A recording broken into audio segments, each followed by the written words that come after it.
Chapter 21. If one be found slain in the land which the Lord thy God giveth thee to possess it, lying in the field, and it be not known who hath slain him, then thy elders and thy judges shall come forth, and they shall measure unto the cities which are round about him that is slain. And it shall be, that the city which is next unto the slain man, even the elders of that city shall take an heifer, which hath not been wrought with, and which hath not drawn in the yoke. And the elders of that city shall bring down the heifer unto a rough valley, which is neither eared nor sown, and shall strike off the heifer's neck there in the valley, and the priests the sons of Levi shall come near, for them the Lord thy God hath chosen to minister unto him, and to bless in the name of the Lord, and by their word shall every controversy and every stroke be tried, and all the elders of that city, that are next unto the slain man, shall wash their hands over the heifer that is beheaded in the valley, and they shall answer and say, Our hands have not shed this blood,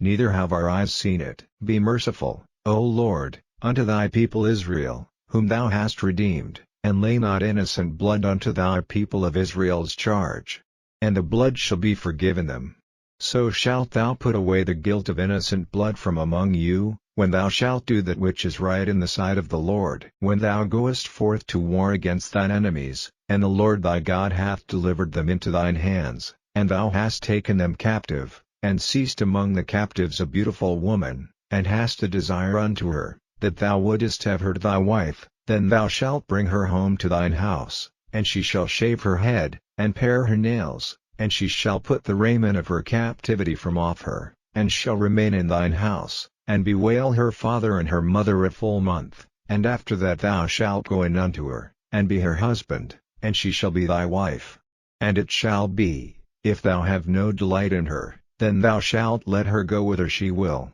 but thou shalt not sell her at all for money, thou shalt not make merchandise of her, because thou hast humbled her. If a man have two wives, one beloved, and another hated, and they have borne him children, both the beloved and the hated, and if the firstborn son be hers that was hated, then it shall be, when he maketh his sons to inherit that which he hath, that he may not make the son of the beloved firstborn before the son of the hated, which is indeed the firstborn, but he shall acknowledge the son of the hated for the firstborn, by giving him a double portion of all that he hath, for he is the beginning of his strength. The right of the firstborn is his. If a man have a stubborn and rebellious son, which will not obey the voice of his father, or the voice of his mother, and that, when they have chastened him, will not hearken unto them, then shall his father and his mother lay hold on him, and bring him out unto the elders of his city, and unto the gate of his place, and they shall say unto the elders of his city, This our son is stubborn and rebellious, he will not obey our voice, he is a glutton,